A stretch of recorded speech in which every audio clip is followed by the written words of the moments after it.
Hello guys, welcome to i-tutor Academy. In today's session, we will start with the new industrial policy 1991.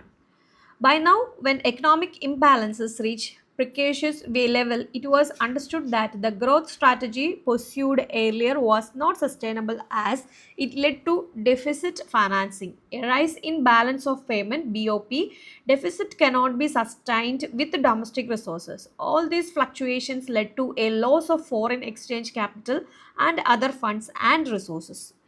This was a call to adapt and modify while adopting measures to adjust budgetary deficit.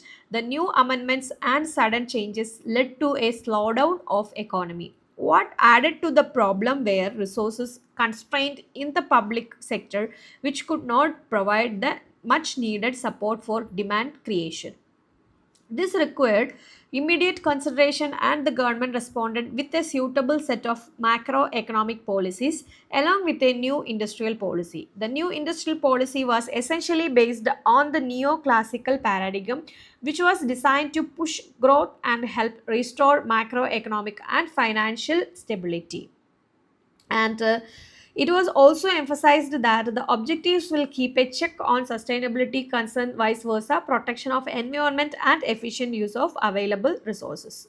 Alternations in policy. This section will discuss the major changes in the NIP 1991, and the preceding changes are: first one is industrial licensing policy, and under this there is distilleries and alcoholic drinks and defense equipment, electronic aerospaces and defense aircraft, warship, aerospace substitutes, and industrial explosive including detonating fuses, safety fuses, gunpowder, intracellulose and matches, and tobacco products. And there were three more industry group exclusively reserved for the public sector. These were recognized due to security and strategic concern, that is generation of atomic energy, substances notified by the Department of Atomic Energy, railways, that is private fund permissible to limited amount.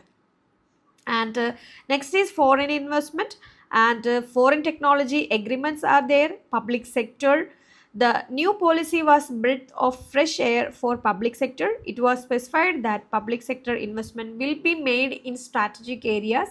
Public sector was given more freedom in terms of entering in areas not reserved for it. And next is MRTP Act.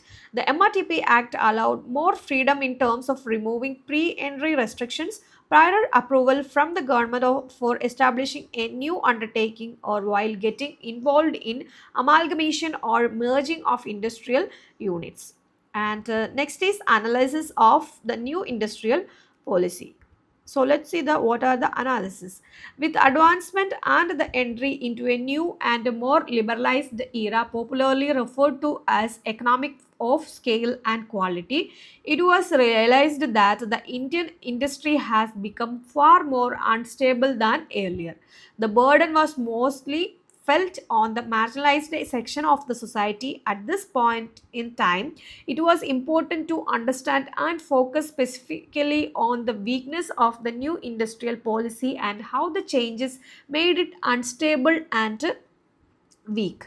The major strength of the new policy can be identified. There is changes in industrial licensing system where a major breakthrough and a key step towards liberalization. For efficiency and to strengthen domestic firms, internal deregulation was encouraged, and it also looked at strengthening legal framework with the formulation of Reconstruction of Financial Asset and Enforcement of Security Interest Act 2002. At the same time, the Competition Act 2003 prohibited anti-competitive practices and abuse of power through healthy competition and regulation of companies beyond a particular size. This in turn allowed internal liberalization via open access to imports and other interventions such as technological advancement, modernization, and overall improvement in the industry with an aim to reduce cost and maintain a progressive environment. Although the system was in pressure to maintain efficiency, advancement, and adapt to modern technological solution, but the rationale to justify this was the view that pressure commensurate with the ability of the system to respond help maintain efficiency However, pressure beyond one's ability will only be disruptive. So, all in all, the aim of the policy changes aim to introduce an integrated economic package and to create a suitable environment for promotion of efficiency, productivity, and industrial growth through a well coordinated structure. And next one is the state specific industrial policies. With the technology and innovation, India is catching up with its global counterpart while pioneering business models and strategies. The state government have shown immense progress.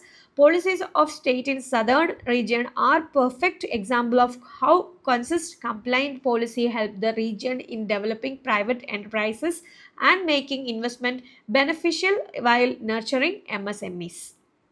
The state specific industrial policies have focused on simplification and developments in the following areas. You just go through the areas one by one and use your Ignou study material for that. And there is a brief comparison also here for state specific policies is outlined below. There is states and policy adopted. So you just go through these columns and in Kerala also there is single window clearance for industrial units, and Puducherry, Tamil Nadu, Telangana are explained one by one. You just go through that column from your Ignou study material. And in between, if you have any doubt, you can comment it on our comment box. Okay. And case 1 is also there in this column. The state of Tamil Nadu is an example. Look and learn from here. So you just go through the same example also.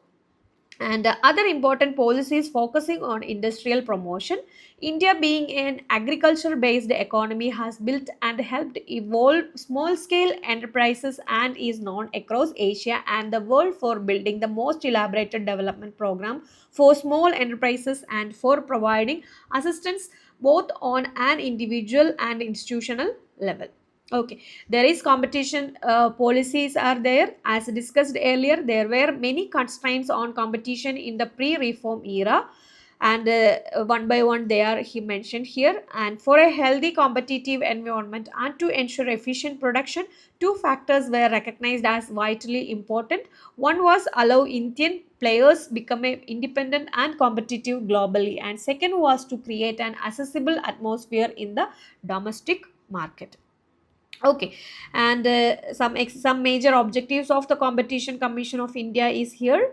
To first one is to stop practice which adversely affect competition, encourage and ensure a competition in market, ensure quality of products and services is up to mark and consumer welfare, allow freedom of trade in the market of India.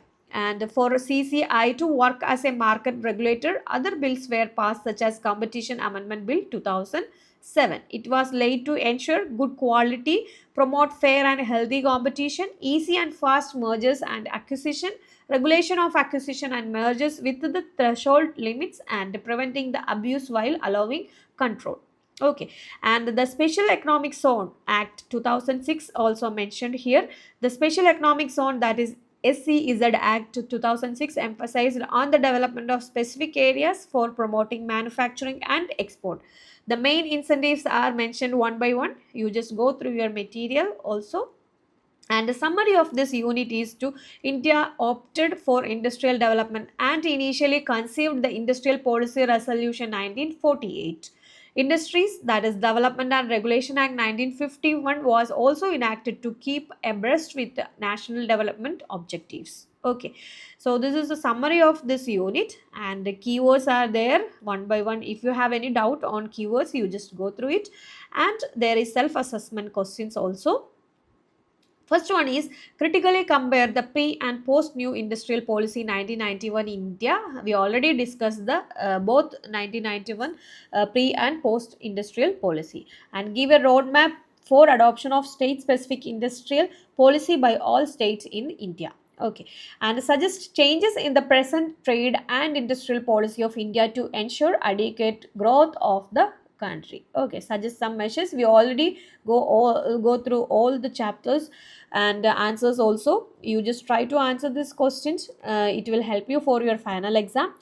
And if you have any doubt in between preparing your answer, you just contact our contact number, or you can comment it on our comment box also. Thank you so much. i-tutor ES presents Ignou MBA, complete syllabus coverage classes and individual semester base, subject coverage program for MBA students online and flexible sessions. For more details, contact 62382 17885.